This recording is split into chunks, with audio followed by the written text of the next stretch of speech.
Du Nord Finistère. Donc on va parler des fameux GI2E ou futurs GI2E et comment à partir d'un groupe, d'une démarche, on peut aller vers un GI2E. Donc vous êtes sur le projet GIE Casdar Trafileg. Donc vous allez nous expliquer ce que c'est que ce projet GIE. L'idée en fait, l'intérêt en fait de ce projet, c'est qu'à partir d'un sujet très concret, donc sa réponse est examinant à différents enjeux de l'agroécologie, donc diminution de la pression phytosanitaire, amélioration des conduites du travail des salariés, diminution des coûts de production. Voilà une petite présentation rapide. Alors, je vous laisse la parole pour présenter votre projet. Bonjour à tout le monde. Merci, Monsieur le Ministre, de nous inviter à venir jusqu'à Paris. Là, on ne vous a pas emmené une bolée de site, mais une bolée d'air frais, hein, parce que donc nous sommes une délégation de producteurs légumiers du Nord Finistère. Nous sommes donc tous membres du comité de développement donc, de la zone légumière, 800 exploitations. Ce comité de développement est bien sûr adhérent donc à la FNGDA. Alors, nous sommes aussi accompagnés là par notre animateur chambre d'agriculture, donc Anthony Brûlé, pour vous présenter notre projet donc Trafileg. Alors pourquoi ce nom-là? Tra comme travail, phi comme phyto et leg comme légumes. Je crois que je ne vais pas vous surprendre. Alors en fait. Il existait déjà donc au sein du comité de développement une dynamique de réflexion et d'échange. Hein. Donc l'opportunité donc de cet appel à projet nous permet aujourd'hui de faire, je dirais, plus et mieux. Alors, réduire la pénibilité du travail, l'utilisation des phytos, en boostant l'initiative locale. Voilà, notre travail se décompose donc sur 4 axes. Alors peut-être juste une précision, vous êtes une dizaine de producteurs, hein, c'est ça? Pardon?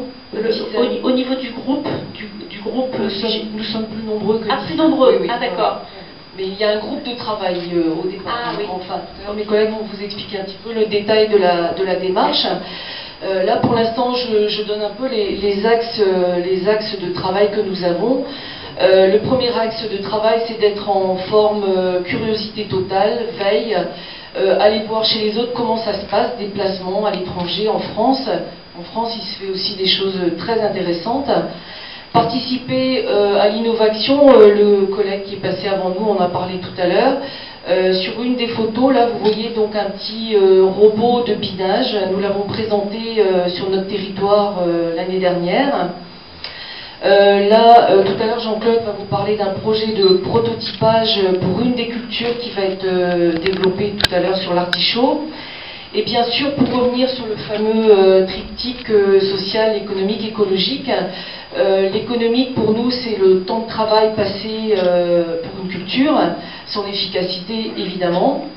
La pénibilité, et pour la culture qu'on va développer tout à l'heure, l'artichaut, l'aspect ergonomie est un aspect très important. J'y reviendrai peut-être tout à l'heure. Et l'ergonomie, c'est pas qu'un problème féminin. Hein. Je crois que tout le monde est intéressé par ce sujet.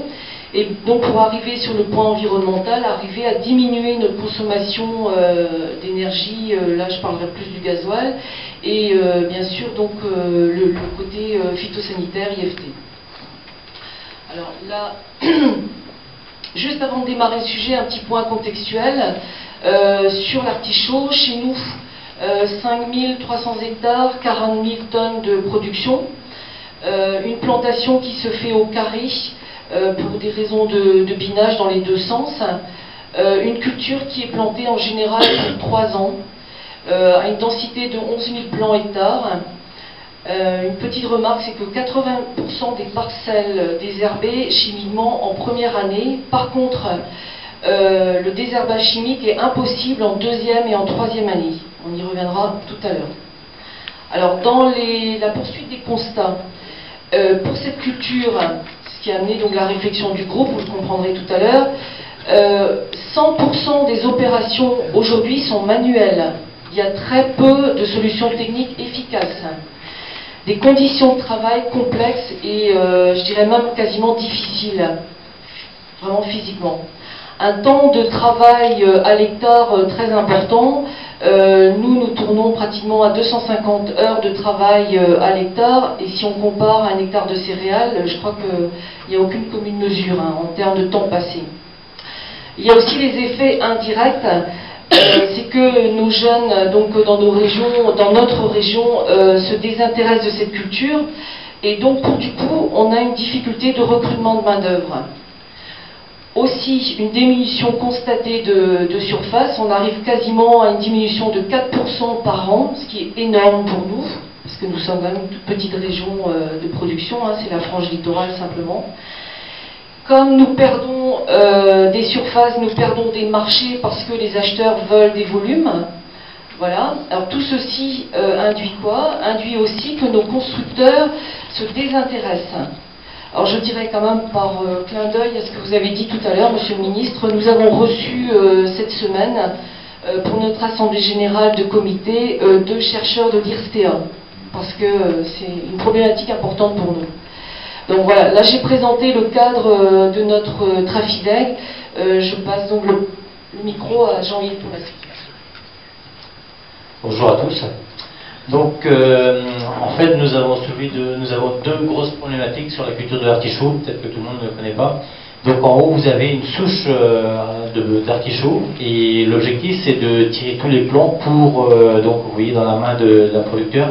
Donc, un par un, et toute cette opération-là est réalisée manuellement. Donc, très physique, et donc, Jean-Claude nous présentera, c'est l'objet de notre projet. La diapo 2, c'est donc on voit le dos cassé, la plupart du temps c'est un genou, donc ça c'est des méthodes de travail qui dataient peut-être de l'autre siècle, mais si on veut avancer et continuer dans ce sens-là, on n'aura plus personne à produire de cette manière-là. Donc il nous faut impérativement trouver des solutions un peu plus efficaces que ça. Donc vous voyez une dédrageonneuse, bon, c'est un peu technique, c'est une machine qui permet de travailler l'artichaut autour du plomb. Parce que l'artichaut en première année, si on utilise des produits phytos, c'est qu'on n'a pas suffisamment de matériel qui est vraiment adapté pour nettoyer l'artichaut en première année. Il faut savoir qu'un plan de morel, un plan de kénopode autour d'un pied, c'est 0 rendement. Il y aura pas l'artichaut ne fera rien du tout. Donc c'est une plante qui nécessite passer la binette, c'est passer à la main ou passer avec la dédrageonneuse, donc très gourmand en temps. Vous avez des petits plants, c'est comme un bébé, il faut bien s'en occuper pour l'élever au départ. Voilà, donc en fait les problèmes de désherbage ne sont pas toutes les mêmes sur le territoire. Je pense que quand on bouge de mauvaises herbes au sud de la Loire, ça crève un peu plus vite que chez nous. Certains connaissent le climat, des fois c'est un petit peu pas sec. Voilà, donc nous on est parti du principe que on avait des gens qui étaient très intelligents un peu partout sur le territoire. Et donc, en mai 2014, on est allé faire un petit tour à Perpignan. C'est pas du tout la même façon de travailler que nous, mais il y a quand même des points communs, donc notamment pour la fabrique, pour faire les plants d'artichaut. Et voilà, donc on a vu un producteur, donc il y a quelques photos de ce qu'il fait. Et il n'avait pas il n'avait pas le temps de finir sa machine, donc il a fait construire en Espagne. Donc ce que nous on ne veut pas, c'est plutôt essayer de travailler avec des producteurs locaux. Parce qu'on a des constructeurs locaux. Oui, des constructeurs locaux. Donc également avec le Darmont, donc département voisin, et là on a vu des personnes qui avaient adapté un siège. Donc déjà ça évite les projections de cailloux dans les tibias, et donc on les voit au travail en train de passer plan par plan avec la machine. Donc avec des petites adaptations sur les manches des machines pour autopiloter les tracteurs tout seul. Parce que sinon c'est 3 opérateurs qu'il faut pour ce type de... donc également avec des systèmes de guidage GPS et tout ça qui sont à venir. Donc il y a moyen de faire des choses.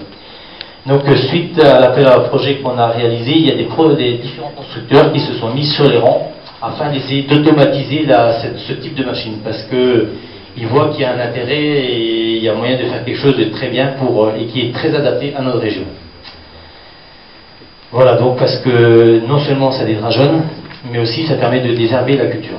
Donc la photo du bas, c'est encore quelques images sur ce qu'on a vu dans les Côtes d'Armor. Un matériel pas suffisamment abouti, donc pas convaincant, et donc Jean-Claude va vous présenter ce pourquoi on a essayé de travailler avec notre groupe. Tout ça pour essayer de ne pas arriver en retraite trop cassé. Jean-Claude Rousseau. Oui, bonjour à tous, bonjour Monsieur le Ministre. Donc Jean-Claude Rousseau, exploitant agricole à Saint-Paul-de-Léon avec ma femme, bien sûr intéressé par la culture de l'artichaut. Donc la mise en place d'un groupe sur le prototype de la souleveuse. Donc c'est à partir d'un groupe de pilotage motivé et intéressé représentant toute la zone. Donc suite à plusieurs réunions de calage, et qui nous a permis de faire aussi le tour d'horizon des matériels existants. Il y a eu la rédaction d'un cahier des charges d'après le besoin et les attentes de la profession. On a fait des essais au champ. Là on peut le voir dans un champ chez moi, dans des conditions pas très faciles. On venait juste d'avoir de la pluie avant. Voilà. Donc là on voit un essai d'une machine qu'on essaye d'adapter pour essayer de faire avancer notre prototype. Donc voilà, des essais, et puis pour permettre de faire une première réalisation en image 3D, avec l'aide d'un étudiant qui était en stage pour un agro-machinisme.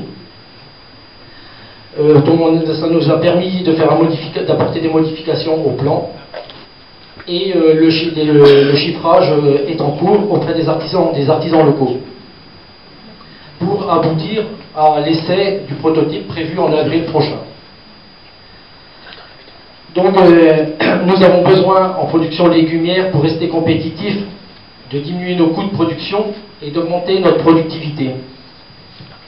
Donc le comité réfléchit d'ores et déjà à d'autres axes de travail, comme la micro-irrigation, l'implantation de cultures directement dans les couverts, le désherbage mécanique de précision pour diminuer l'utilisation des phytos, mais aussi communiquer sur notre métier de façon ludique, comme les livres de recettes que le groupe féminin a pu mettre en place. Et livre de recettes que, Monsieur le Ministre, on vous avait offert à Brest 2012. Donc en fait, si je suis revenue aujourd'hui, c'est pour voir quelles recettes vous avez réalisées depuis. C'était ma seule motivation. Hein. Vous savez où est le livre, n'est-ce pas? Oui, bien sûr. Dans la cuisine chez le chef. Donc, pour conclure, nous aimerions beaucoup vous avoir parmi nous, Monsieur le Ministre, à l'occasion de la fin de notre projet, et pourquoi pas pour la labellisation des premiers GI2E. Comme vous avez pu le voir, nous avons beaucoup d'idées et il reste beaucoup à faire en production légumière en Bretagne. Merci.